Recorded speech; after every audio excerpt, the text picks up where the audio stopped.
പിതാവിൻ്റെയും പുത്രൻ്റെയും പരിശുദ്ധാത്മാവിൻ്റെയും നാമത്തിൽ ആമേൻ.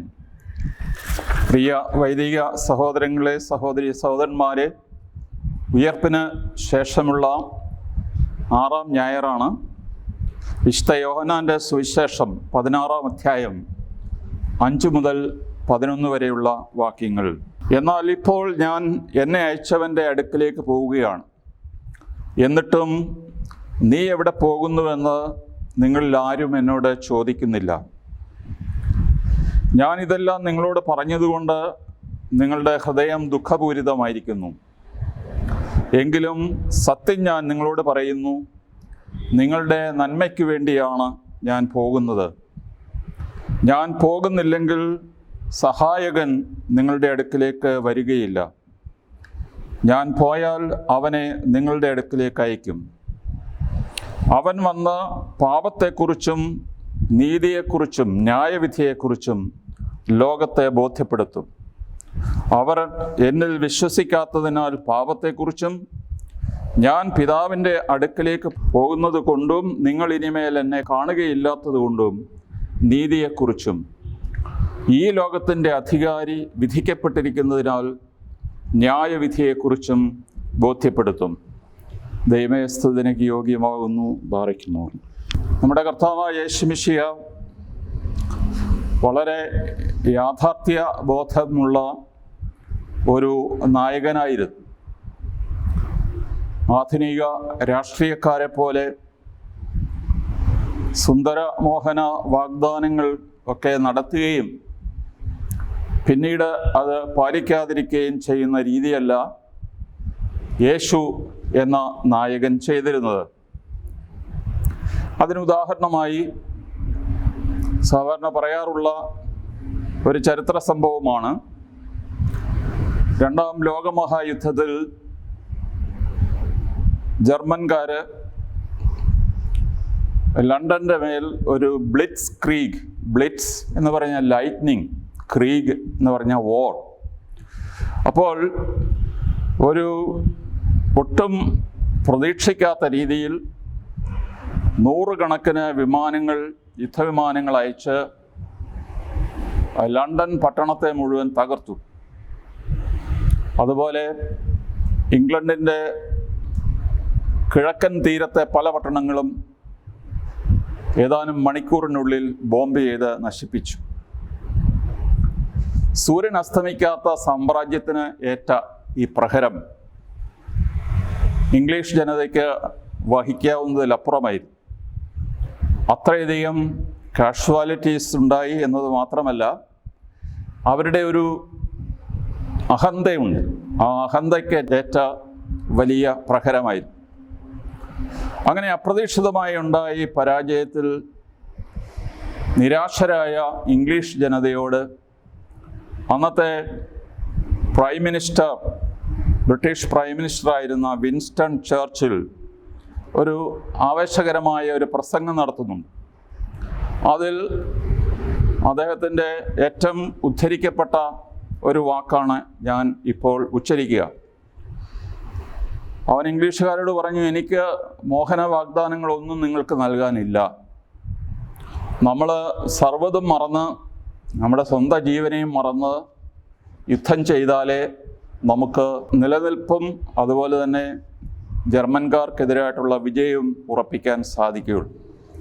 അതുകൊണ്ട് അദ്ദേഹം പറഞ്ഞു, what I can offer you now is only blood and tears. നിങ്ങൾ നമ്മുടെ മഹത്തായ രാജ്യത്തിന് വേണ്ടി ചോര ചിന്താൻ തയ്യാറാണ്. ധാരാളം മരണങ്ങളുണ്ടാകും, അതുകൊണ്ട് അനേകം പേര് കണ്ണുനീർ ചിന്തേണ്ടി വരും. അതാണ് പറഞ്ഞത്, what I can offer you now is only blood and tears എന്ന് പറഞ്ഞു. യേശു ഇതുപോലെ തന്നെ ഒരു റിയലിസ്റ്റിക് അപ്രോച്ചാണ് ശിഷ്യന്മാരെ സംബന്ധിച്ചെടുക്കുന്നത്. അവിടുന്ന് യേശു പറഞ്ഞു, നിങ്ങളെ അവർ സിനഗോഗുകളിൽ നിന്ന് പുറത്താക്കും. നിങ്ങളെ കൊല്ലുന്ന ഏവനും ദൈവത്തിന് ബലി അർപ്പിക്കുന്നു എന്ന് കരുതുന്ന സമയം വരും. യേശു പറഞ്ഞ ഈ വാക്ക് നമുക്ക് മനസ്സിലാക്കാൻ പ്രയാസമുണ്ട്. എങ്കിലും സംഖ്യയുടെ പുസ്തകത്തിൽ 25-ാം അധ്യായം 13-ാം വാക്യം. അവിടെ ആ സംഭവം ഫിനഹാസ് എന്ന അഹറോന്റെ കുടുംബത്തിൽ പിറന്ന പുരോഹിതൻ മനുഷ്യരുടെ ഇടയിൽ ഉണ്ടായിരുന്ന അധാർമികത നീക്കുവാനായി വാളെടുത്ത് പൊരുതിയ ഒരു സംഭവമുണ്ട്. അനേകം പേരെ ഫിനഹാസ് എന്ന പുരോഹിതൻ കൊന്നൊടുക്കി. അതിനെക്കുറിച്ചുള്ള ഒരു മിദ്രാഷാണ് സംഖ്യയുടെ പുസ്തകം 25:13 പറയുന്നത്. ലത്തീൻ ഭാഷയിലാണ് നമുക്ക് കിട്ടിയിരിക്കുന്ന version. ക്വിസ്കെ എഫുന്തിത് സാങ്ക്വിനം ഇംപി ഈദം ഫാച്ചിത് ആക്സി സാക്രിഫീച്ചിയം ഓഫരാത്. Whoever sheds the blood of the impious unbeliever does it as if he does a sacrifice to God.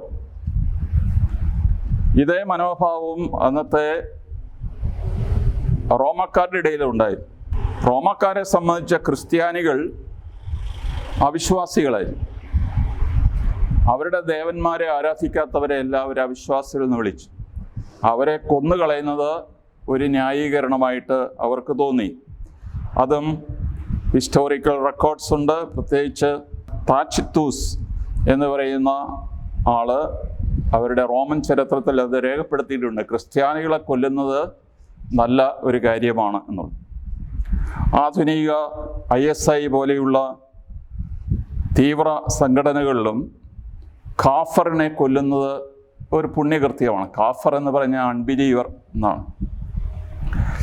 കർത്താവ് പറയുന്നു, നിങ്ങളെ കൊല്ലുന്നവർ ദൈവത്തിന് ബലി അർപ്പിക്കുന്നു എന്ന് കരുതുന്ന സമയം വരുന്നു. അതുകൊണ്ട് you will have lot of troubles in this world. നിങ്ങൾക്ക് ധാരാളം മതപീഡനങ്ങൾ ഉണ്ടാകാൻ പോവുകയാണ്. യേശു പറഞ്ഞു, I tell you all this before so that you may not be scandalised. നിങ്ങൾക്ക് ഒരു ഉതപ്പ് എന്ന് പറഞ്ഞാൽ, ഞാൻ ഈ പടി ഇറങ്ങുന്ന വഴി അവിടെ ഉയർന്നിരിക്കുന്ന ഒരു ഭാഗമുണ്ട്. രാത്രിയിലൊക്കെ വന്നാൽ തട്ടി മുഖം കുത്തി വീഴാനുള്ള ഒരു സാധ്യതയുണ്ട്. അതുകൊണ്ട് തട്ടി വീഴ്ത്തുന്ന എന്തും ഒരു സ്കാൻഡൽ ആണ്, ഉതപ്പാണ്. യേശു പറയുന്നു, നിങ്ങൾക്കിവ സംഭവിക്കുമ്പോൾ വിശ്വാസത്തിൽ നിന്ന് നിങ്ങൾ വീണു പോകാതിരിക്കാനായി ഞാൻ ഇപ്പോൾ തന്നെ അത് മുൻകൂറായി പറഞ്ഞിരിക്കുന്നു. ഇനിയും യേശു പറഞ്ഞു, I am going to the father. വിശുദ്ധ ജോൺ പോൾ II മാർപ്പാപ്പ മരിക്കുന്നതിന് തൊട്ടു മുമ്പ് ചുറ്റും നിന്നിരുന്ന വൈദികരോടായിട്ട് സിസ്റ്റേഴ്സിനോടായിട്ടൊക്കെ പറഞ്ഞു, I am going to my father's house. അദ്ദേഹത്തിന് വളരെ വ്യക്തമായി മനസ്സിലാക്കി മരണത്തിൻ്റെ സമയമായി. ഞാൻ മരിക്കാൻ പോകുന്നു എന്നല്ല അദ്ദേഹം പറഞ്ഞത്, I am going to my father's house. Yeshu അത് തന്നെയാണ് പറഞ്ഞത്. ഒരുപക്ഷെ മാർപ്പാപ്പ അത് ആവർത്തിക്കുക മാത്രമാണ് ചെയ്തത്. ഇവിടെ I am going to my father's house എന്ന് പറഞ്ഞത് എന്താണ് യേശുവിൻ്റെ മനസ്സിലുണ്ടായത്? യേശുവിൻ്റെ സ്വർഗാരോഹണത്തെക്കുറിച്ചാണോ എന്ന് ചോദിച്ചാൽ യോഹന്നാൻ്റെ സുവിശേഷത്തിൽ അതല്ല എന്ന് പറയേണ്ടിയിരിക്കും. കാരണം യേശുവിൻ്റെ മഹത്വീകരണത്തിൻ്റെ മണിക്കൂർ എന്ന് പറയുന്നത് കുരിശിലെ മരണത്തിൻ്റെ മണിക്കൂറാണ്. ഉത്ഥാനത്തിൻ്റെയും സ്വർഗാരോഹണത്തിൻ്റെയും ഒക്കെയാണ് നമ്മൾ ചിന്തിക്കുക. എങ്കിലും യോഹന്നാൻ്റെ സുവിശേഷത്തിൽ യേശുവിൻ്റെ മരണത്തിൻ്റെ നാഴികയാണ് തൻ്റെ മഹത്വീകരണത്തിൻ്റെ നാഴിക. ഉദാഹരണമായിട്ട് യോഹന്നാൻ 13:31 യേശു പറയുന്നു, ദാ പിതാവേ, സമയമായിരിക്കുന്നു, അവിടുത്തെ പുത്രനെ മഹത്വപ്പെടുത്തണമേ. യേശുവിൻ്റെ പാഷൻ ആൻഡ് ഡെത്തിൻ്റെ സമയമാണ് ഇവിടെ ആ മണിക്കൂറായിട്ട് ഉദ്ദേശിക്കുന്നത്. രണ്ടാമത്തെ ചിന്ത, it is beneficial for you that I go away.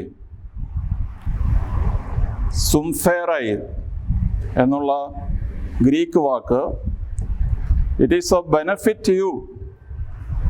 നിങ്ങളുടെ നന്മയ്ക്ക് വേണ്ടിയിട്ടാണ് ഞാൻ പോകുന്നത്. എന്തുകൊണ്ടായിരിക്കാം യേശു അത് പറഞ്ഞത്? തീർച്ചയായിട്ടും തുടർന്ന് യേശു പറയുന്നുണ്ട് തൻ്റെ സഹായകനായ പരിശുദ്ധാത്മാവിനെ അയക്കുന്നതിനെ സംബന്ധിച്ച്. യോഹന്നാൻ്റെ സുവിശേഷം 7-ാം അധ്യായം 39-ാം വാക്യത്തിൽ പറഞ്ഞിരിക്കുന്നു, For as yet there was no spirit, because Jesus was not yet glorified. ഇവിടെ ഒരു കാര്യം ഓർത്തിരിക്കുക, ഗ്രീക്കിൻ്റെ തനി വേർഷനാണ് ബൈബിളിൽ കൊടുത്തിരിക്കുന്നത്. For as yet there was no spirit എന്നാണ് അവിടെ പറഞ്ഞിരിക്കുന്നത്.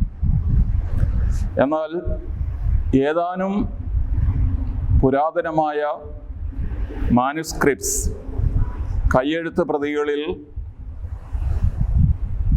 the spirit was not given,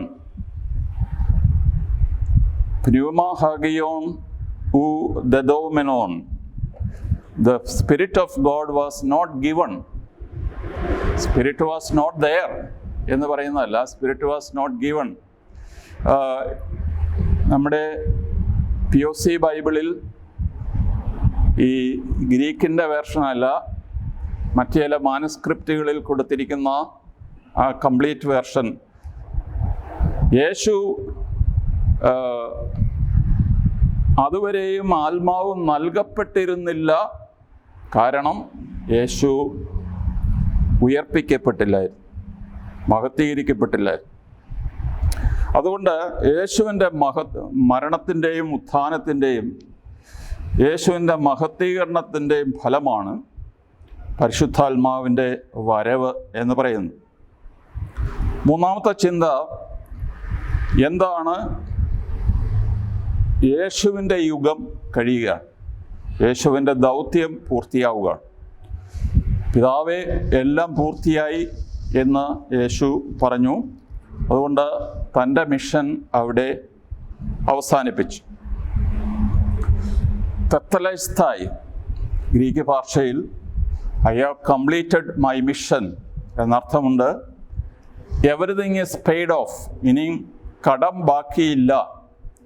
പണ്ടൊക്കെ പുരാതനമായ കൃതികളിൽ കടം വാങ്ങിച്ച ഒരാൾ അവസാനത്തെ ഇൻസ്റ്റാൾമെൻറ്റ് കൊടുത്തു കഴിയുമ്പോൾ തെത്തലേസ്തായി, the debt is paid in full എന്ന് എഴുതി കൊടുക്കുമ്പോൾ പിന്നെ യാതൊരു അവകാശവുമില്ലായിരുന്നു. അതുകൊണ്ട് യേശു സർവ്വതും പൂർത്തിയായി എന്ന് പറഞ്ഞതുകൊണ്ട് പിന്നീട് ഇനിയും പരിശുദ്ധാത്മാവിൻ്റെ യുഗം ആരംഭിക്കുകയാണ് എന്നാണ് അവിടെ പറയുന്നത്. എന്താണ് പരിശുദ്ധാത്മാവിൻ്റെ ദൗത്യം? ഇവിടെ 2-3 കാര്യങ്ങൾ ഈ വേദഭാഗത്ത് പറയുന്നുണ്ട്. ടു ഹെൽപ്പ് ദ ഡിസൈപ്പിൾസ്, അവർക്ക് സഹായകനായിട്ട്. 2, സാക്ഷിയായിട്ട്. കർത്താവായ യേശു മിശിഹ ചെയ്തതിനും പറഞ്ഞതിനും ഈ ലോകത്തിൽ താൻ അനുഭവിച്ച സർവ്വ കാര്യങ്ങൾക്കും പരിശുദ്ധാത്മാവും ശിഷ്യന്മാരും ഒരുമിച്ച് സാക്ഷികളാകും. പിന്നെ പരിശുദ്ധാത്മാവിൻ്റെ വരവിൻ്റെ പ്രധാനപ്പെട്ട ഉദ്ദേശം കർത്താവായ യേശുവിനെ വെളിപ്പെടുത്തുക എന്നുള്ളതാണ്. To reveal Jesus Christ. അതിനാൽ നമ്മൾ ഉദ്ദേശിക്കുന്ന പോലെ ഒരു ചെറിയ സഹായം ചെയ്യാനല്ല വന്നത്. കർത്താവായ യേശു ആരാണ് എന്ന് ലോകത്തെ പൂർണ്ണമായി വെളിപ്പെടുത്തുന്നത് പരിശുദ്ധാത്മാവാണ്. അതുപോലെ സർവകാര്യങ്ങളിലും അപ്പസ്തോലന്മാരോടൊപ്പം ഈ പരിശുദ്ധാത്മാവും കൂട്ടത്തിൽ സാക്ഷിയായിട്ട് നിൽക്കുകയാണ്. ഇവിടെ പരിശുദ്ധാത്മാവ് ചെയ്യുന്നതായി പറയുന്ന 2-3 കാര്യങ്ങൾ ലോകത്തെ ബോധ്യപ്പെടുത്തുന്ന കാര്യങ്ങളാണ്. 1, പാപത്തെക്കുറിച്ച്. 2, നീതിയെക്കുറിച്ച്. 3, ന്യായവിധിയെക്കുറിച്ച്. ഈ 3 കാര്യങ്ങളെക്കുറിച്ച് ലോകത്തെ ബോധ്യപ്പെടുത്തും എന്നാണ് പറഞ്ഞത്. എന്താണ് പാപമെന്ന് യേശു വിശദീകരിച്ച് പറയുന്നുണ്ട്. ഈ ലോകത്തിലെ ഏറ്റവും വലിയ പാപം എന്താണ്? കർത്താവ് അങ്ങനെ ചില വ്യത്യാസങ്ങൾ വരുത്തുന്നുണ്ട്. സർവ്വ പാപങ്ങളും ക്ഷമിക്കപ്പെടും, എന്നാൽ പരിശുദ്ധാത്മാവിനെതിരായിട്ടുള്ള പാപം മാത്രം ക്ഷമിക്കപ്പെടുകയില്ല എന്ന് പറഞ്ഞപ്പോൾ ഏതായിരിക്കാം ആ മഹാപാപം? ഒരിക്കലും ക്ഷമിക്കപ്പെടാത്ത, അല്ലെങ്കിൽ നിത്യവിധിക്ക് നമ്മളെ അർഹരാക്കുന്ന പാപം എന്താണ്? യേശു ക്രിസ്തു രക്ഷകനായി ഭൂമിയിലേക്ക് വന്നിട്ടും, പ്രകാശം ലോകത്തിലേക്ക് വന്നിട്ടും, മനുഷ്യർ പ്രകാശത്തേക്കാൾ അധികമായി അന്ധകാരത്തെ സ്നേഹിച്ചു. ഇവിടെ സൂര്യപ്രകാശത്തിൻ്റെ കാര്യമല്ല ഇവിടെ പറയുന്നത്. പിന്നെയോ രക്ഷകനായി വന്ന യേശുവിനെ മനുഷ്യർ വിശ്വസിച്ചില്ല എന്നുള്ളത്. അതുകൊണ്ട് ഏറ്റവും വലിയ പാപം എന്താണെന്ന് ചോദിച്ചാൽ അവിശ്വാസമാണ്. 2, ദൈവത്തിൻ്റെ നീതി. ഇത് മനുഷ്യൻ്റെ നീതി. നമ്മളെപ്പോഴും നീതിയെക്കുറിച്ച് സംസാരിക്കാറുണ്ട്, ജസ്റ്റിസ്. പക്ഷെ നമ്മൾ പലപ്പോഴും ഡിസ്ട്രിബ്യൂട്ടീവ് ജസ്റ്റിസിനെ കുറിച്ചാണ് പറയുക. രാഷ്ട്രീയക്കാർ നീതി പാലിക്കണം, റേഷൻ കടക്കാരൻ നീതി പാലിക്കണം, എല്ലാവർക്കും ഒരുപോലെ അളന്നു കൊടുക്കണം. ഇതൊക്കെയാണ് ഡിസ്ട്രിബ്യൂട്ടീവ് ജസ്റ്റിസാണ് നമ്മുടെ മനസ്സിൽ എപ്പോഴും ഉള്ളത്. എന്നാൽ ദൈവത്തിൻ്റെ നീതി എന്ന് പറഞ്ഞാൽ ദൈവത്തിൻ്റെ രക്ഷ എന്നാണ്. നിങ്ങളുടെ നീതി പ്രീശന്മാരുടെയും സദൂക്കാരുടെയും നീതിയെ അതിശയിക്കുന്നില്ലെങ്കിൽ നിങ്ങൾ സ്വർഗരാജ്യത്തിൽ പ്രവേശിക്കുകയില്ല എന്ന് പറഞ്ഞപ്പോൾ ഈ രക്ഷയ്ക്ക് അനുഗുണമായ ഒരു ജീവിതചര്യയാണ് അവിടെ നീതി എന്നുള്ളത് കൊണ്ട് ഉദ്ദേശിക്കുന്നത്.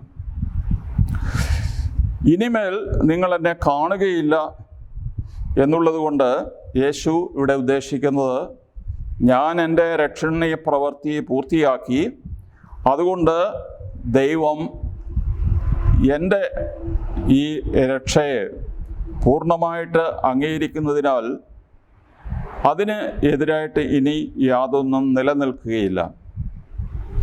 ഈ ലോകത്തിൻ്റെ അധികാരി വിധിക്കപ്പെട്ടിരിക്കുന്നു. ഈ ലോകത്തിൻ്റെ അധികാരി പിശാച് ആയിട്ടാണ് നമ്മൾ സങ്കല്പിക്കുക. കർത്താവ് പറയുന്നു, വിശുദ്ധ പൗലോസ്ലീഹ കൊറിന്ത്യർ ലേഖനം 15 മരണത്തെക്കുറിച്ച് പറയുമ്പോൾ, മരണമേ നിന്റെ ജയം എവിടെ? മരണമേ നിന്റെ ദംശനം എവിടെ? ഒരു മൂർഖൻ പാമ്പിന് നമ്മളെ പേടിപ്പിക്കാൻ സാധിക്കുന്നത് അതിൻ്റെ വിഷപ്പല്ല് ഉള്ളിടത്തോളം കാലമാണ്. എന്നാൽ അതിൻ്റെ വിഷപ്പല്ല് ഒടിച്ചു കളയുകയാണെങ്കിൽ അത് ജീവനോടെ തന്നെ ഇരിക്കും. അത് മറ്റ് പാമ്പുകളെ പോലെയുള്ള എല്ലാ അംഗവിക്ഷേപങ്ങളും നടത്തും. അത് കൊത്തിയെന്ന് വരും, പക്ഷേ അതിൻ്റെ ദംശനം ആർക്കും ഏൽക്കുകയില്ല. പല്ലുപോയ സിംഹം എന്ന് പറയാറുണ്ട്. കാരണം സിംഹത്തെ നമ്മൾ പേടിക്കുന്നത് അത് അതിൻ്റെ ദംഷ്ട്രങ്ങൾ കൊണ്ടാണ്. അതിൻ്റെ പല്ല് ഒരു മൃഗത്തിൻ്റെ കഴുത്തിന് പിടിച്ചിട്ട് ഞെരിക്കുമ്പോഴാണ് ആ മൃഗം ചത്തുപോകുന്നത്. എന്നാൽ പല്ലില്ലാത്ത ഒരു സിംഹത്തെ ഒരു മൃഗവും പേടിക്കേണ്ട ആവശ്യമില്ല. ഏതാണ്ട് ഈ രീതിയിലാണ് വിശുദ്ധ പൗലോസ്ലീഹ മരണത്തെയും പിശാചിനെയും ഒക്കെ സമീപിക്കുന്നത്. നമ്മളെ സംബന്ധിച്ചിടത്തോളം ഈ പിശാചിനും മരണത്തിനും പാപത്തിനും ഉണ്ടായിരുന്ന ലോകത്തിലെ ആധിപത്യം അവസാനിച്ചിരിക്കുന്നു. അതുകൊണ്ട് ദൈവമക്കൾക്ക് ഇനി യാതൊന്നിനെയും ഭയമില്ലാതെ ജീവിക്കാൻ സാധിക്കും എന്നുള്ളതാണ്. പരിശുദ്ധാത്മാവിലേക്ക് തിരികെ വരുമ്പോൾ നമ്മൾ പറഞ്ഞു, പരിശുദ്ധാത്മാവ് സാക്ഷിയാണ്, പരിശുദ്ധാത്മാവ് ഉപദേശകനാണ്, അഡ്വൈസറാണ്, പരിശുദ്ധാത്മാവ് അഡ്വക്കേറ്റാണ്. പാരക്ലേത്തോസ്, കോൾഡ് ബൈ സൈഡ് എന്നാണ് അതിൻ്റെ അർത്ഥം. പാര എലോങ് അല്ലെങ്കിൽ വിത്ത്, ക്ലേത്തോസ് കോൾഡ് ബൈ സൈഡ്. പാരക്ലീത്ത ആശ്വാസദായകൻ എന്ന് നമ്മൾ വിവർത്തനം ചെയ്യാറുണ്ടെങ്കിലും അതിൻ്റെ ഒന്നാമത്തെ അർത്ഥം അഡ്വക്കേറ്റ് എന്നുള്ളതാണ്. ദൈവത്തിൻ്റെ സന്നിധിയിൽ നമുക്ക് വേണ്ടി വാദിക്കുവാൻ പിശാചിൻ്റെ ദുരാരോപണങ്ങൾ, സഹോദരർക്കെതിരായി ആരോപണം ഉന്നയിക്കുക എന്നുള്ളതാണ് പിശാചിൻ്റെ പ്രധാനപ്പെട്ട ജോലിയായി വെളിപാട് പുസ്തകത്തിൽ പറയുന്നത്. ഇനിയും ആ കാലം കഴിഞ്ഞു എന്ന് ഇവിടെ പ്രസ്താവിക്കപ്പെടുകയാണ്. അതിനാൽ വിറ്റ്നസ്, അഡ്വൈസർ, അഡ്വക്കേറ്റ്, അതുപോലെ ഇംഗ്ലീഷിൽ എൻകറേജർ എന്നൊരു വാക്കില്ല, എങ്കിലും പെപ് ടോക്ക് എന്ന് പറയുന്ന ഒരു രീതിയുണ്ട്. വേൾഡ് ചാമ്പ്യൻഷിപ്പ്, ഈ ഫുട്ബോൾ ചാമ്പ്യൻഷിപ്പ്, അതുപോലെയുള്ള വേൾഡ് റെസ്ലിംഗ്, ഇതുപോലെയുള്ള കോടാനുകോടി രൂപയുടെ ബെറ്റ് വെച്ചിരിക്കുന്ന അല്ലെങ്കിൽ മത്സരത്തിൽ സമ്മാനങ്ങൾ കിട്ടാൻ പോകുന്ന വലിയ മത്സരങ്ങൾ നടക്കുമ്പോൾ ബന്ധപ്പെട്ട പ്ലേയേഴ്സിനെ എല്ലാം വിളിച്ച് ചുറ്റും നിർത്തിയിട്ട് അവരോട് മാത്രമായിട്ട് ഒറ്റ മിനിറ്റ് കൊണ്ട് ആവേശകരമായ ഒരു പ്രസംഗം നടത്തിയിട്ട് അവരെ വലിയ മത്സരത്തിന് ഉത്തേജിപ്പിക്കുന്ന ഒരു ടോക്കനാണ് പെപ് ടോക്ക് എന്ന് ഇംഗ്ലീഷിൽ പറയാറുള്ളത്. അത് ഒരു അമേരിക്കൻ എക്സ്പ്രഷനാണ്. അതുപോലെ 1 യോഹന്നാൻ 2:1 പരിശുദ്ധാത്മാവിൻ്റെ പ്രധാനപ്പെട്ട ദൗത്യം ഇൻ്റർസെസറായിട്ട്, മധ്യസ്ഥനായിട്ട്. ആരെങ്കിലും പാപം ചെയ്താൽ അവൻ നിരാശപ്പെടേണ്ട കാര്യമില്ല. നമുക്ക് ദൈവത്തിനും നമുക്കും ഇടയിൽ മധ്യസ്ഥനായിട്ട് ഒരാളുണ്ട്, കർത്താവായ മനുഷ്യനായ യേശു ക്രിസ്തു. ഈ പരിശുദ്ധാത്മാവിൻ്റെ വ്യത്യസ്തമായ ഭാവങ്ങളിൽ പരിശുദ്ധാത്മാവിനെ നമ്മൾ മനസ്സിലാക്കണം. വെറും ഭക്തിയുടെ ഒരാവേശത്തിലല്ല, ദൈവവചനത്തിൻ്റെ അടിസ്ഥാനത്തിൽ നമ്മൾ പെന്തക്കോസ്തിയെയും പരിശുദ്ധാത്മാ വരവിനെയും മനസ്സിലാക്കാം. പെന്തക്കോസ്തിക്ക് ഒരുക്കമായ നവനാളിൻ്റെ ദിവസങ്ങളാണിത്. ദൈവത്തിൻ്റെ ഏറ്റവും വലിയ ദാനം പരിശുദ്ധാത്മാവാണ്. മത്തായി 7-ാം അധ്യായം 9-ാം വാക്യത്തിലും വിശുദ്ധ ലൂക്കായുടെ 11-ാം അധ്യായം 11 മുതൽ 13 വരെയുള്ള വാക്യങ്ങളിലും സുവിശേഷകർ ഒരു പ്രത്യേകമായ രീതി അവലംബിച്ചിട്ടുണ്ട്. മകൻ അപ്പം ചോദിച്ചാൽ ഏതെങ്കിലും പിതാവ് കല്ല് നൽകുമോ? മുട്ട ചോദിച്ചാൽ തേളിനെ കൊടുക്കുമോ? മീൻ ചോദിച്ചാൽ പകരം പാമ്പിനെ നൽകുമോ? ലൂക്കായുടെ സുവിശേഷത്തിൽ മാത്രമേ മീൻ ചോദിച്ചാൽ പാമ്പിനെ കൊടുക്കുമോ എന്നുള്ള പ്രയോഗമുള്ളൂ. മത്തായിയുടെ സുവിശേഷത്തിൽ മാത്രമേ ഉള്ളൂ മുട്ട ചോദിച്ചാൽ തേളിനെ കൊടുക്കുമോ എന്നുള്ള പ്രയോഗം. എങ്കിലും ഇതെല്ലാം കൂടെ ചേർത്ത് വെച്ചാൽ ലൂക്കായുടെ സുവിശേഷം 11:13 പറയുന്നു, മക്കൾക്ക് നല്ല ദാനങ്ങൾ നൽകാൻ ദുഷ്ടരായ നിങ്ങൾക്കറിയാമെങ്കിൽ സ്വർഗസ്ഥനായ പിതാവിനോട് ചോദിക്കുന്നവർക്ക് എത്രയധികമായി പരിശുദ്ധാത്മാവിനെ നൽകുകയില്ല. മത്തായിയുടെ സുവിശേഷത്തിലാകട്ടെ പരിശുദ്ധാത്മാവിനെ എന്നല്ല, നന്മകൾ, എത്രയോ കൂടുതൽ നന്മകൾ നൽകുമെന്നാണ്. അപ്പോൾ ഈ 2 സുവിശേഷകന്മാരും തമ്മിലുള്ള പ്രധാനപ്പെട്ട വ്യത്യാസം, എത്രയധികമായിട്ട് നന്മകൾ നൽകും. ലൂക്കാ പറയുന്നു എത്രയധികമായിട്ട് പരിശുദ്ധാത്മാവിനെ നൽകും. ഇത് രണ്ടും കൂടി യോജിപ്പിച്ചാൽ നമ്മൾ എന്താണ് മനസ്സിലാക്കുക? നന്മയുടെ സൂപ്പർലറ്റീവാണ് പരിശുദ്ധാത്മാവ്. ദൈവത്തിന് നമുക്ക് തരാൻ കഴിയുന്ന, പിതാവെന്ന രീതിയിൽ നമുക്ക് തരാൻ കഴിയുന്നതിൽ ഏറ്റവും മഹത്തരമായ ദാനമാണ് പരിശുദ്ധാത്മാവ്. അതുകൊണ്ട് ഏറ്റവും വലിയൊരു കാര്യത്തിന് വേണ്ടി നമ്മൾ ഒരുങ്ങുകയാണ് എന്ന് നമുക്ക് തോന്നണം.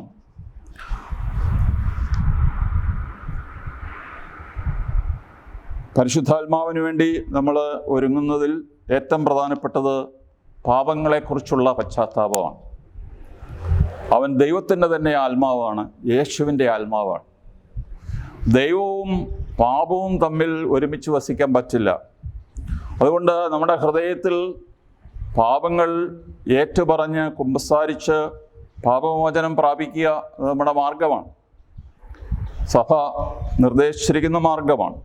എന്നാൽ ഈ കോവിഡിൻ്റെ പശ്ചാത്തലത്തിൽ നമുക്ക് പലപ്പോഴും വിശുദ്ധ കുമ്പസാരത്തിനുള്ള പ്രയാസമുണ്ട്, അതിനുള്ള സൗകര്യങ്ങൾ കുറവാണ്. എങ്കിൽ പോലും ഹൃദയത്തിൽ പരമാർത്ഥതയുള്ള ഒരു പശ്ചാത്താപം ഉണ്ടായിരിക്കുക എന്നുള്ളത്, ഹൃദയത്തിൽ വിനയമുണ്ടായിരിക്കുക, ഈ മഹത്തായ ദൈവത്തിന് തരാൻ കഴിയുന്ന ഈ മഹത്തായ ദാനം സ്വീകരിക്കാൻ നമ്മൾ അയോഗ്യരാണ് എന്നുള്ള പരമാർത്ഥമായ ചിന്തയാണ് വിനയം എന്ന് പറയുന്നത്.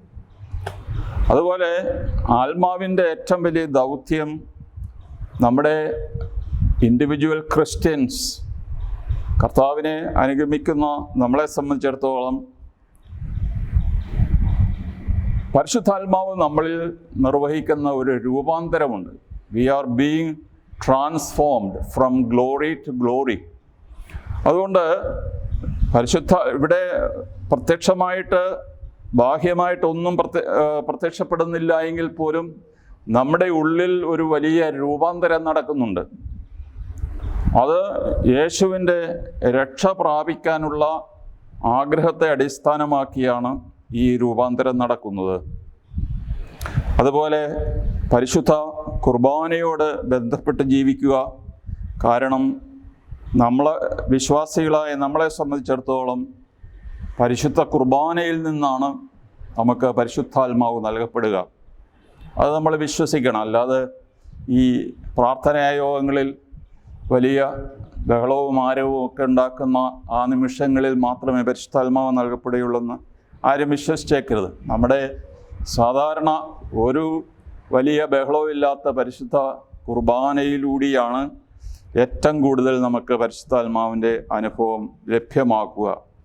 അതുപോലെ ദൈവവചനത്തോട് ബന്ധപ്പെട്ട് ജീവിക്കുവാനായിട്ട് നമുക്ക് പരിശ്രമിക്കാം. പള്ളിയിൽ പോകാൻ അടുത്ത ഒരാഴ്ച നമുക്ക് വിലക്കുണ്ട്, എങ്കിലും ദൈവവചനത്തോട് ബന്ധപ്പെടാൻ ആർക്കും ഒരു വിലക്കുമില്ല. ദൈവവചനത്തിന് മാത്രം ബന്ധനമില്ല. പൗലോസ്ലീഹ പറഞ്ഞു, എനിക്ക് വിലങ്ങ് വയ്ക്കപ്പെട്ടിരിക്കുന്നു, ദൈവവചനത്തിന് വിലങ്ങ് വയ്ക്കപ്പെട്ടിട്ടില്ല.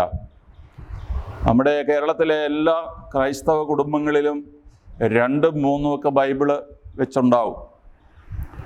കാരണം TOCയിൽ നിന്ന് എത്ര ലക്ഷക്കണക്കിന് ബൈബിൾ പ്രിൻ്റ് ചെയ്ത് സർക്കുലേറ്റ് ചെയ്തിട്ടുള്ളതെന്ന് എനിക്കറിയാം. അതുകൊണ്ട് ഓരോ വീട്ടിലും 2ഉം 3ഉം ബൈബിൾ കാണും. നമുക്ക് മനസ്സുണ്ടെങ്കിൽ ഈ ദിവസങ്ങളിൽ, പരിശുദ്ധാത്മാവിന് വേണ്ടിയിട്ടുള്ള ഈ കാത്തിരിപ്പിൻ്റെ ദിവസങ്ങളിൽ ദൈവവചനത്തോട് ബന്ധപ്പെട്ട് ജീവിക്കുവാനായിട്ട് നമുക്ക് പരിശ്രമിക്കാം. ലോകത്തിൽ ക്രിസ്ത്യാനികൾക്ക് ഞെരുക്കമുണ്ടാകുമെന്ന് കർത്താവ് മുൻകൂട്ടി സൂചിപ്പിച്ചു. ഇത് രക്തസാക്ഷികളുടെ ഒരു നൂറ്റാണ്ടാണ്. നമുക്ക് ചുറ്റും രക്തസാക്ഷികളുടെ ഒരു വലിയ ക്ലൗഡ് ഓഫ് വിറ്റ്നസ്, എബ്രായ ലേഖനത്തിൽ പറഞ്ഞിരിക്കുന്നത് ക്ലൗഡ് ഓഫ് വിറ്റ്നസ്സസ്. പ്രത്യേകിച്ച് വെളിപാടിൽ അവിടെ ക്ലൗഡ് ഓഫ് വിറ്റ്നസ്സസ് പ്രധാനമായിട്ട് ഉദ്ദേശിക്കുന്ന രക്തസാക്ഷികളുടെ വലിയ നിരയാണ്, കൂട്ടം. അതുകൊണ്ട് ഇത് രക്തസാക്ഷികളുടെ ഒരു നൂറ്റാണ്ടാണ്. രക്തസാക്ഷികളെ അവരുടെ ജീവൻ യേശുവിന് വേണ്ടി സമർപ്പിക്കാനായിട്ട് ഉത്തേജിപ്പിക്കുന്നതും പരിശുദ്ധാത്മാവ് തന്നെയാണ്. അതുകൊണ്ട് പരിശുദ്ധാത്മാവിൻ്റെ ഒരു ഫലമാണ് രക്തസാക്ഷിത്വം എന്ന് പറയുന്നത്. നമുക്ക് സഭയ്ക്ക് വേണ്ടി പ്രത്യേകമായി പ്രാർത്ഥിക്കാം. നമ്മുടെ ഓരോരുത്തരുടെയും വ്യക്തിപരമായ ജീവിതം മഹത്വത്തിൽ നിന്ന് മഹത്വത്തിലേക്ക് കരേറുവാൻ തക്കവണ്ണം പരിശുദ്ധാത്മാവ് നമ്മുടെ ജീവിതങ്ങളെ രൂപാന്തരപ്പെടുത്തണം എന്ന് പ്രാർത്ഥിക്കുകയും ചെയ്യാം.